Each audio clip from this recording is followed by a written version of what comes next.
All right, ladies and gentlemen, MrSotko here. Welcome back to the channel. Got a whole bunch of good crypto news stuff for you. And the first thing that I want to talk about is Elon Musk drops further hints about Mars coin.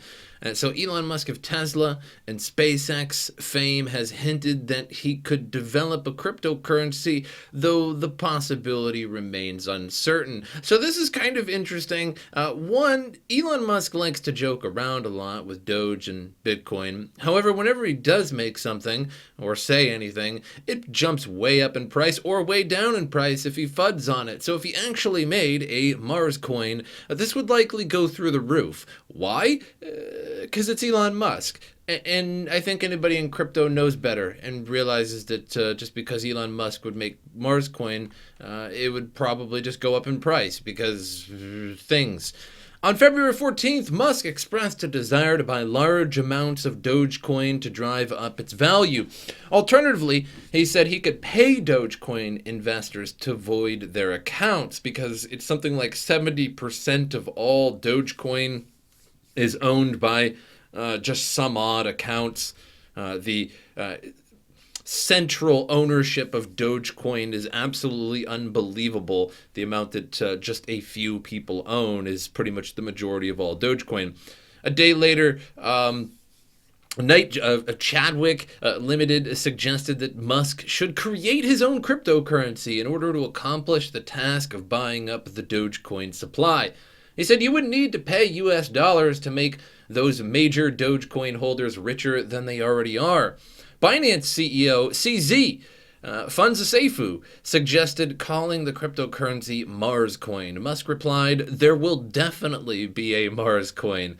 Those comments are presumably in reference to earlier discussions on Twitter, which suggested that Musk should create a crypto for SpaceX Mars missions, which are scheduled to begin in 2024. And of course, the idea proposed today has nothing to do with Mars. It is related to a possible purchase of Dogecoin, which implies that Musk's confirmation is less than serious. Although, who knows? Somebody will probably end up making Mars coin and Musk will just adopt it. Let's just make an ERC20 token that's called Mars coin. Let's just do that. Though the strategy described above appears to be in jest, the idea is not entirely unthinkable. Tesla recently purchased $1.5 billion worth of Bitcoin, which suggests that Musk or his enterprises could afford a significant part of Dogecoin's $6.5 billion market cap. Likewise, buying and burning those coins in a void account would drive up the value of Dogecoin. However, creating a cryptocurrency would likely cause regulatory trouble for Musk, even if Musk did not carry out an ICO and created a coin that derives its value from its own fame. Doing so would likely attract unwanted attention from regulators such as the U.S. SEC Commission. And which is probably true because anytime Musk tweets these things about Bitcoin or Dogecoin, there's always a bunch of articles and news and stuff that basically state that Musk might be in trouble. Ultimately, it seems unlikely that Musk will undertake the idea in practice, though it is unlikely that this is the end of his cryptocurrency endeavors, considering he did buy $1.5 billion in Bitcoin, or at least Tesla as a company did. And he also did say that Mars coin will definitely be a thing.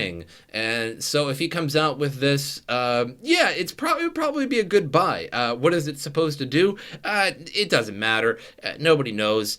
Is it going to be mineable? It doesn't matter. Is it proof of work? Is it an ICO? Is it a token? Doesn't matter. It's just going to go up in price because Elon Musk. Moving on to some different news here. MicroStrategy announces a proposed private offering of $600 million of convertible senior notes. So basically this means that MicroStrategy is going to buy another $600 million worth of Bitcoin. And I think they're already up to approximately what Tesla bought. It's something like $1.5 billion. So this will probably put them at somewhere around $2 billion worth of Bitcoin.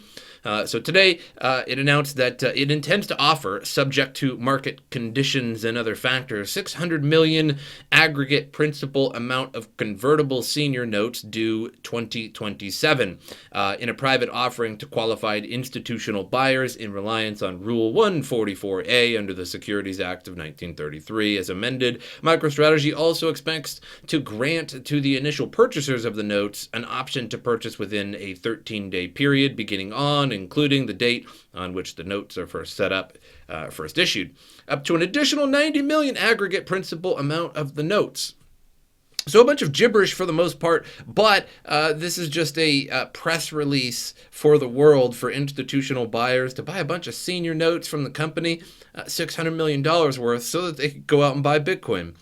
So the notes will be unsecured senior obligations of MicroStrategy and will bear interest payable semi-annually in arrears on February 15th and August 15th of each year, beginning on August 15th, 2021. The notes will mature on February 15th, 2027, unless earlier repurchased, redeemed, or converted in accordance with their terms. So MicroStrategy still going strong in terms of buying Bitcoin, and again, 600 million additional.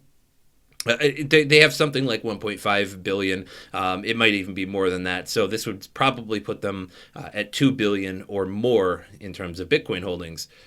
But moving on to some different news, in case you guys haven't heard yet, and if you have a Coinbase account, Coinbase opens waitlist for Ethereum 2.0 staking. So I think it's like coinbase.com/staking you can go to, and then you can join the waitlist, because I attempted to find this waitlist on the regular site. Just to join it, just to see, I suppose. I don't really, not particularly concerned with it. But I did join the waitlist for fun, I suppose, just to see the news. And you can't seem to find it on the website, like any kind of link to it. I searched the whole Coinbase website, couldn't find it. Should be in your email if you have a Coinbase account. But if you can't find it, I think it's something like coinbase.com/staking, and then you can click and sign up to the early staking. Now, why would you even need to have a wait list for it? I really don't know. Maybe it's just for the hype. I don't know why they would even just allow only a certain amount of people in, or if there even are to begin with. But either way. So Coinbase waitlist for Ethereum 2.0 staking is live. Per a press release shared with CoinDesk, Coinbase customers can now sign up to stake their Ethereum into the Beacon Chain smart contract, the coordinator and bridge between the old Ethereum and Ethereum 2.0, the network's momentous migration to a proof-of-stake network. This upgrade will do away with proof-of-work mining in favor of staking. Typically, you need 32 ETH to run a validator node for Ethereum's new blockchain, but Coinbase will allow users to stake any amount of ETH in their account. So Ria Ka, a senior product manager for Coinbase's retail team, told CoinDesk that Coinbase users could earn up to 7.5% APR on their staked ETH, which is not too bad. I think if you use a validator node right now, I think it's above 10%. It's something like, it was above 10% at like 3 million ETH, so it might be a little bit lower than that. It's probably around 10%. So they're likely taking a couple percent, or 2.5% or so, as profit from you. So of course you're not going to get the full the full staking reward if you're going to stake on Coinbase. However, to get the full staking reward, you would have to have 32 and run a validator node. So this is far easier just to throw little bits of ETH into it and get a little bit of reward. And so now 7.5% APR. Now the market moves up more than that every year in terms of Ethereum, or at least when it's in a bullish run. However, staking while it's going up in price, now that's a pretty good deal, but we'll have to see. And the thing is that Coinbase is going to be very, very late on this. I mean, there's already exchanges that do this. I know Kraken already does this, and they're still doing it. Coinbase is like this. They're very, very slow in terms of the adoption in the crypto world, which is really ironic. In exchange for the service, Coinbase takes a commission on all rewards received. Well, yeah, called that one. And the return rate for our customers reflects this commission. So 7.5% APR. And I was reading basically the return, the interest on Coinbase or on Ethereum staking. And it's something like, it started off at like 20% or 18%. And then by the time it gets to 3 million ETH, it's something like 11% or somewhere around there. So you should be getting about 10 or 11%. So they are taking a few percent from you. And the return rate for our customers reflects this.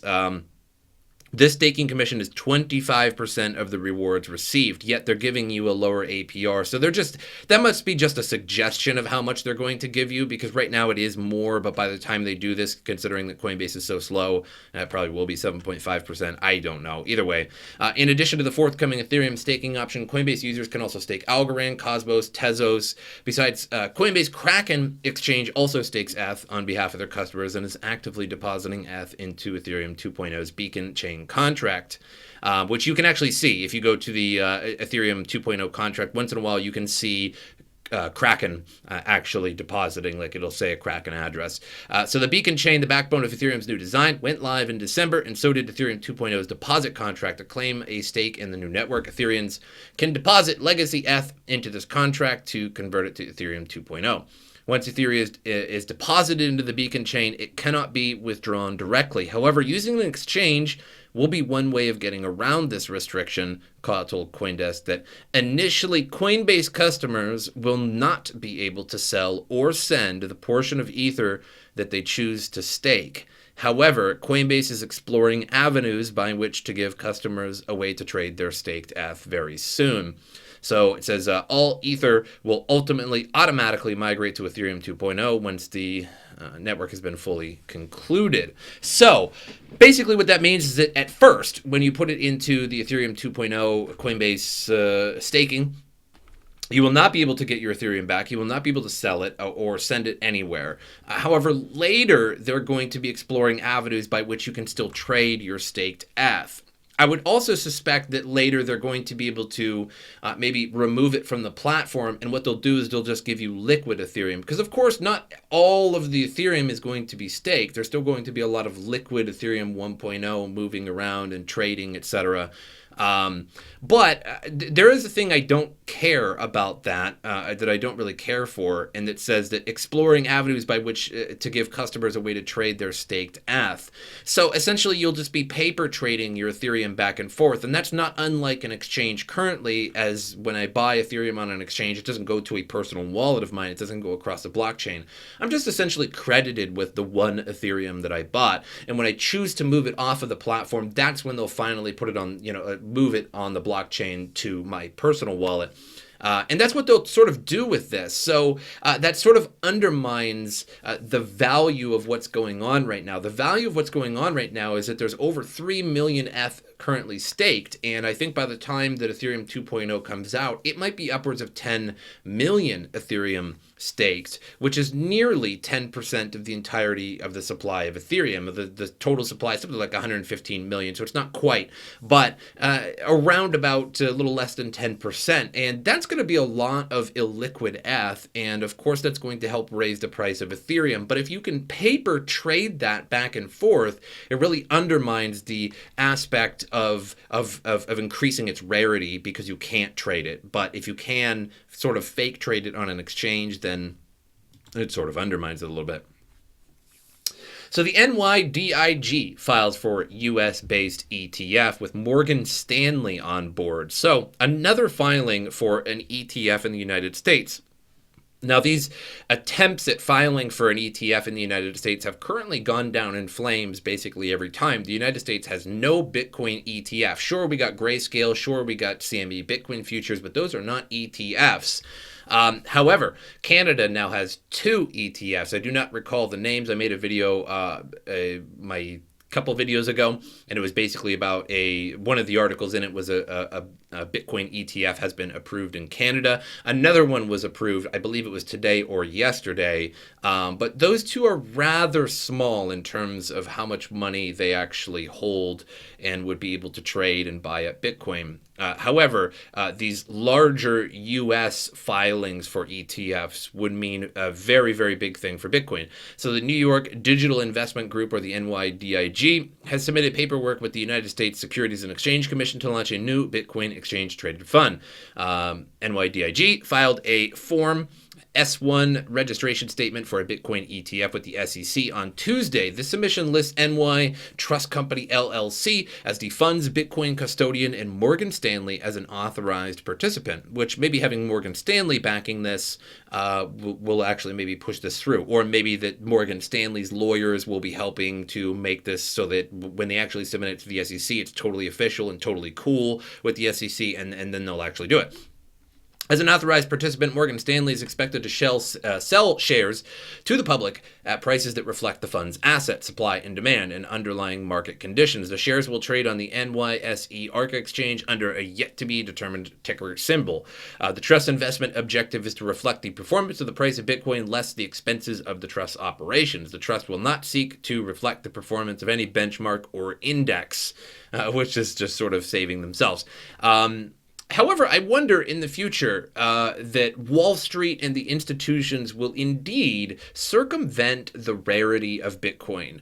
And they already kind of do that, and not necessarily with Bitcoin, although Grayscale kind of does, because they break up Bitcoin into individual shares so that they can actually sell more shares of GBTC than actually Bitcoin exists. So that's sort of a way to increase the supply of Bitcoin without actually increasing it, which is sort of going to undermine Bitcoin. And this will happen. I mean, this already happens with many, many other commodities in the world. It's sort of just paper trading. I think Peter Schiff basically shills paper gold trading. So you're just trading individual smaller shares of gold, which essentially expands the gold supply to a level that doesn't actually exist. Now, is there probably more gold in the ground? Obviously there is, but this is not anything new, and I think this is going to happen with Bitcoin in the future, and without that, Bitcoin would explode to prices just unseen. Like if Grayscale was essentially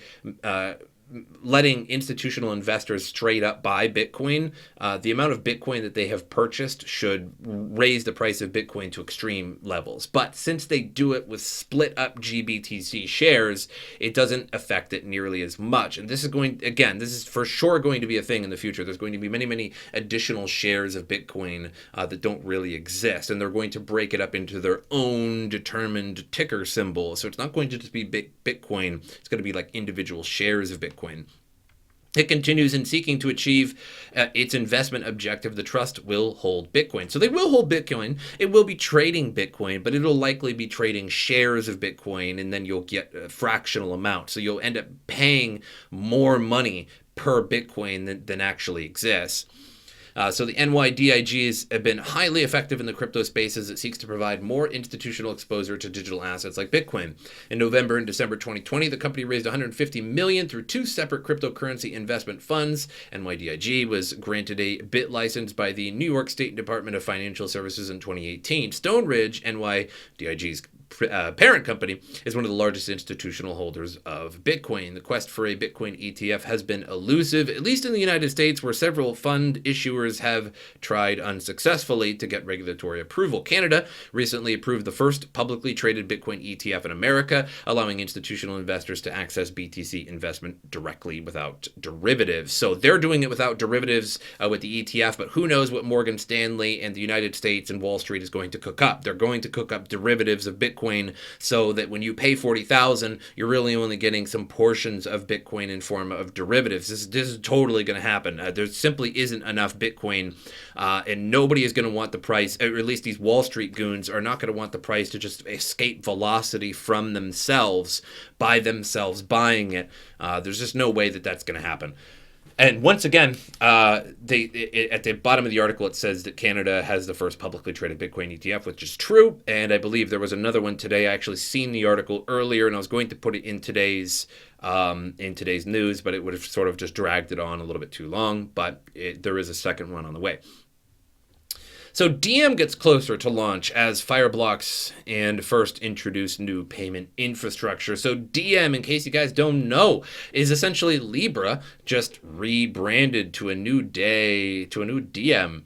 Because Libra failed miserably. It wasn't just the US government that hated it, it was the whole world. It was amazing. Literally, countries and governments in Europe and all over the world were completely scared by the fact that Libra, basically setting up with 30 other companies, would basically be sucking up the money and then forcing you to use this digital asset, or at least allowing you to use this digital asset and going around the whole world. And since Facebook is incredibly untrustworthy, no government wanted it, and it got shut down miserably.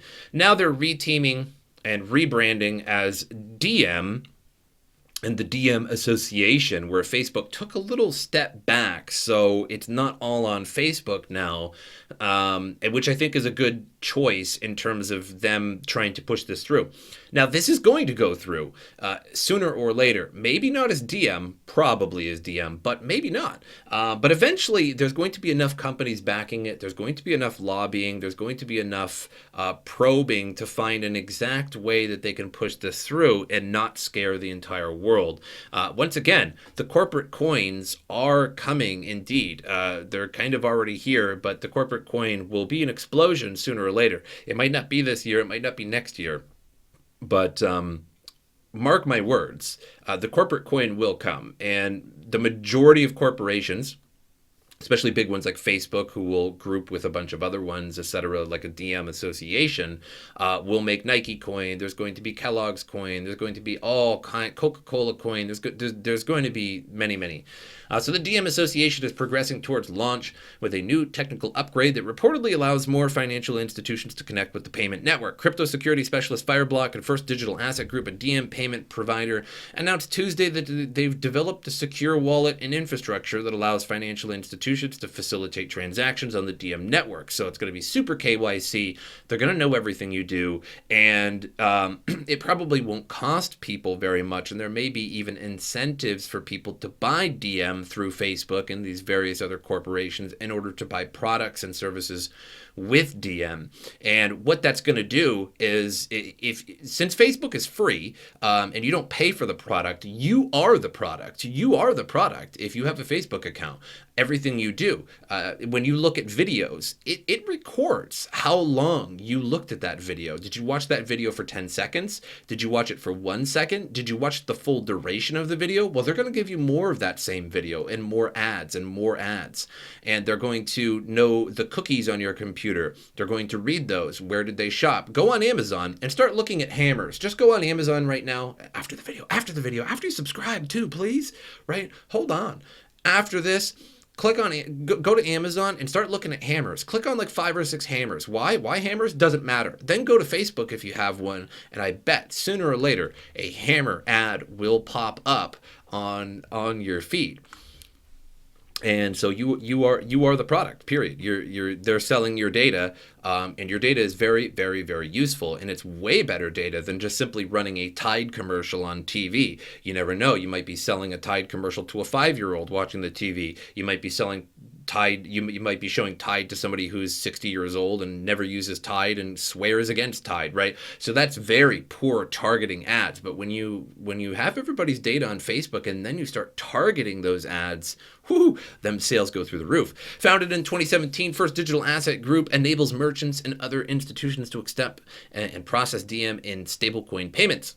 The Diem network appears ready to begin onboarding new clients, provided they qualify as a virtual asset service provider. The Financial Action Task Force defines a VASP as any business that's involved in the exchange, transfer, or safekeeping of virtual assets. The partnership between Fireblock and First is intended to accelerate adoption of Diem payments and ensure that any capable financial institution can connect to the network. As custodians, wallets, exchanges, PSPs, and other VASPs prepare for the Diem network, we're excited to be working with Fireblocks to deliver anything a VASP needs, from risk to on and off-chain communication and liquidation. The Diem Association underwent a total rebranding in December 2020, changing its name from the Libra Association because it just failed so miserably. It was great. A project that was perceived to be closely associated with Facebook. Although Facebook did introduce Libra in 2019 and remains a key backer of Diem today, the association is overseen by 27 member companies, and these companies want more data. They want more data. It's not as easy to get your data with MasterCard and Visa, etc. It's going to be way, way, way easier when they get to see your data on the blockchain. That sousy blockchain data, that public blockchain data that they're going to be able to control, that they're going to be able to see exactly. It's going to be super bad.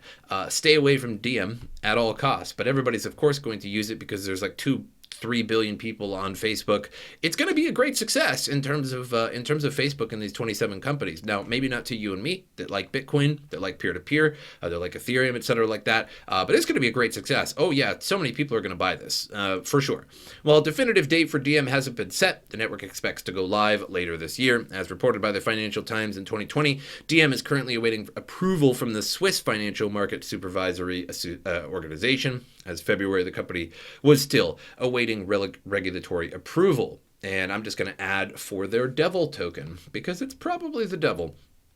Moving on to CoinMarketCap here, $49,402. Still having a hard time getting to that 50,000 mark. There's not much reason not to be at the 50,000 mark, aside from, again, as I say every time here, that we get close to another 10,000 mark in Bitcoin. There is a ton of sell orders. People pile them sell orders at 50,000. Go on to your exchange, set the aggregation a little bit higher, and go up and just observe the gigantic sell walls that are likely on your exchange at $50,000. So it's going to have to break those up a bit until those people sell off all of their Bitcoin at 50,000 fools, and then it will rise past that again. Once again, if you believe in Bitcoin, you likely believe in at least a $100,000 Bitcoin. In fact, we're halfway there. So the idea of it getting to 100,000 is really not that crazy at the moment. Sure, it's 50% the way to go, but that means that buying now, or buying at $47,000, or buying during a dip, or buying at exactly $50,000